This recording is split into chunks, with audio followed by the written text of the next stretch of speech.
अस्सलामुअलैकुम दोस्तों और साथियों, उम्मीद है आप लोग खैरियत से होंगे। आप में से बहुत सारे लोग मुझे क्वेश्चन पूछते हैं कि मुंह के अंदर सफ़ेद रंग के जो दाने या निशान बनते हैं वो क्या हैं और किस वजह से है और इसका इलाज क्या है। इसको हम कहते हैं कि ये ओरल थ्रश होता है, जो कि एक सफ़ेद दाने या छोटे से एक निशान से शुरू होता है और बाज़ औक़ात ये फैलता जाता है। इसकी बहुत बड़ी जो वजह होती है वो लोग जो स्टीरॉयड लेते हैं या जिन्होंने अभी एंटीबायोटिक्स खाई हुई होती हैं या जिनकी क़ुव्वत मुदाफ़ियत कम होती है, या ख़ास तौर पे जो इन्फेंट्स होते हैं यानी 1 साल से कम उम्र के बच्चे, और बाज़ औक़ात ये बच्चों को पैदाइश के फ़ौरी बाद होता है। ये इन्फेक्शन बुनियादी तौर पे या ये जो निशान होता है बुनियादी तौर पे एक फंगस की वजह से होता है जिसको हम कहते हैं कैंडिडा एल्बिकेंस। और ये सबसे पहले एक फ्रांसीसी डॉक्टर जिनका नाम था फ्रैंकोइस वालेक्सिस, उन्होंने 6 अगस्त 1838 में या 1838 में बताई थी या उन्होंने डिस्क्राइब किया था इसको। तो होता ये है कि बाज़ औक़ात जब पैदाइश के वक़्त अगर फ़र्ज़ करें कि माँ को ये यीस्ट या जिसको फंगस कहते हैं उनको वेजाइनल इन्फेक्शन हो, तो जब बच्चा पैदा होता है तो बर्थ कैनाल से गुजरते हुए वो ये जो फंगस है ये ले लेता है और उसके गले में वो सफ़ेद रंग का वो निशान बनता है। और इसी तरह जैसे मैंने बताया कि आम तौर पे बड़ों को भी ये होती है कि जिन्होंने एंटीबायोटिक या स्टीरॉयड या इनहेलर जो स्टीरॉयड हैं वो इस्तेमाल किए हों, और बच्चों को इसके अलावा अगर फ़र्ज़ करें कि मदर का जो इन्फेक्टेड निप्पल है उससे हो सकता है ब्रेस्ट फीडिंग के दौरान, या जो बॉटल होती है जिससे हम छोटे बच्चों को दूध पिलाते हैं वो इन्फेक्टेड हो सकता है, या बाज़ औक़ात अगर किसी के हाथ पे फंगस लगी हो तो वो भी बच्चों में ट्रांसफ़र हो जाता है। और पता कैसे चलता है? पता ऐसे चलता है कि बच्चे फीडिंग के दौरान बहुत ज़्यादा डिस्टर्ब रहते हैं और फीडिंग उनकी बहुत कम हो जाती है, और बड़ों में इस निशान को जब हम इसको हम कोशिश करते हैं कि हम इसको रिमूव करें या हटाएं तो ये मुश्किल से हटता है, और इसके नीचे से रेड कलर का एक ऐसा निशान नमूदार होता है जिसमें दर्द भी होता है और जिसमें ब्लीडिंग भी हो सकती है। और इसके अलावा ये जो लोग होते हैं जिनको ये थ्रश का प्रॉब्लम बनता है, उनको खाना खाने में भी बहुत ज़्यादा प्रॉब्लम हो सकता है।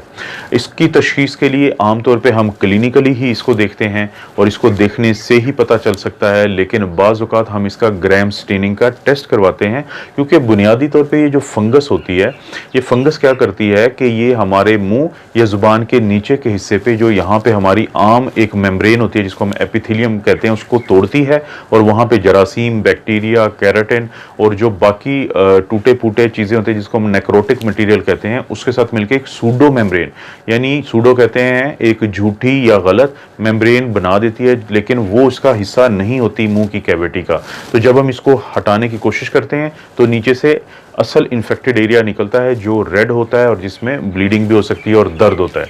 तो वरना हम माइक्रोस्कोप के नीचे इसको जब चेक करते हैं तो हमें ख़ास शक्ल की फंगस नज़र आती है, ओवॉइड शेप की, या सूडो हाइफे उन्हें कहते हैं। और वरना इसको ग्राम पॉजिटिव यानी ग्राम स्टेनिंग से हमें पता चल सकता है कि ये फंगस है, तो कल्चर की आमतौर पे ज़रूरत नहीं पड़ती।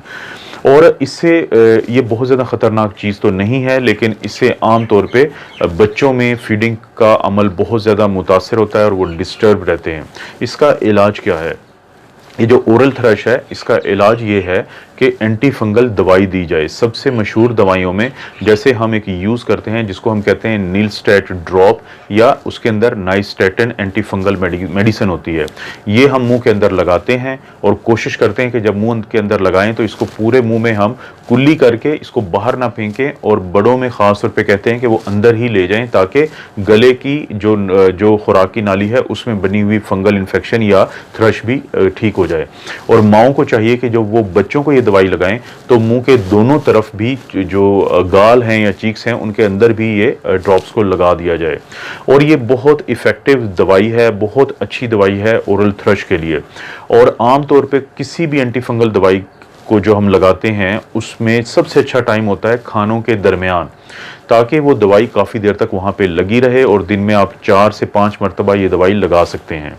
इसके अलावा एक और दवाई जो बहुत मशहूर है उसे हम कहते हैं डेक्टेरिन जेल। ये जो डेक्टेरिन जेल होती है इसके अंदर होता है मीकोनाजोल, इसको भी हम दिन में 4 से 5 मरतबा डायरेक्टली जो हमें नज़र आ रहे हैं वाइट स्पॉट्स उनके अंदर, मुंह के अंदर और ज़ुबान के नीचे वहाँ पे लगा सकते हैं ताकि फ़ायदा हो, और चीक्स यानी गालों पे भी लगा सकते हैं अंदर की तरफ। इसके अलावा एक और दवाई है जिसको हम कहते हैं कैनिस्टेन मेडिसिन वो ब्रांड नेम है और उसके अंदर है क्लॉट्रीमाजोल। इसको भी मुतासरा हिस्सों पे और उनके इर्द गिर्द के हिस्सों पे लगाया जा सकता है दिन में 4 से 6 मरतबा।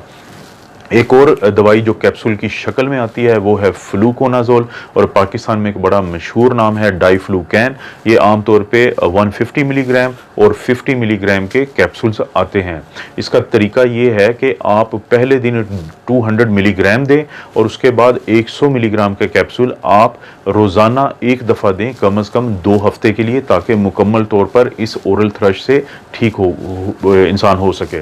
तो उम्मीद है कि आपके जो मुंह में बनने वाले ये सफ़ेद रंग के निशान जो बढ़ते जाते हैं, जिनसे खुराक खाने में मसला होता है, जिनसे गले में दर्द होता है, और जो बच्चों को फीडिंग में बहुत ज़्यादा प्रॉब्लम करते हैं और वो बहुत ज़्यादा बेचैन रहते हैं बच्चे, और जो अक्सर उस सूरत में बनते हैं कि या तो आपने अभी एंटीबायोटिक इस्तेमाल की हो, जैसे अमोक्सिसिलिन आप इस्तेमाल करते हैं या ऑगमेंटन इस्तेमाल करते हैं, जिसमें अमोक्सिसिलिन के साथ एक और चीज़ होती है जिसे हम क्लेवुलिनिक एसिड कहते हैं। तो ये जब एंटीबायोटिक्स के इस्तेमाल के बाद या इनहेलर्स जो लोग यूज़ करते हैं उनके अंदर स्टीरॉयड होता है, जब वो गले में गिरता है तो वो भी फंगस का बाइस बनता है। इसीलिए हम स्टीरॉयड के इनहेलर को अक्सर कहते हैं कि वो स्पेसर के साथ इस्तेमाल करें ताकि इस मसले से बचा जा सके, ताकि स्टीरॉयड आपके गले में ना गिरें। और बच्चों में तो बहुत बड़ा प्रॉब्लम है कि जो न्यू बॉर्न्स होते हैं या जिनकी उम्र 1 साल से कम हो या 1 साल के करीब हो, तो उनमें ये प्रॉब्लम बहुत ज़्यादा बनता है। अपना और अपनी फैमिली का ख्याल रखें। अल्लाह ताला आपको और आपकी फैमिली को हर किस्म की बुराई और बीमारी से महफूज रखे।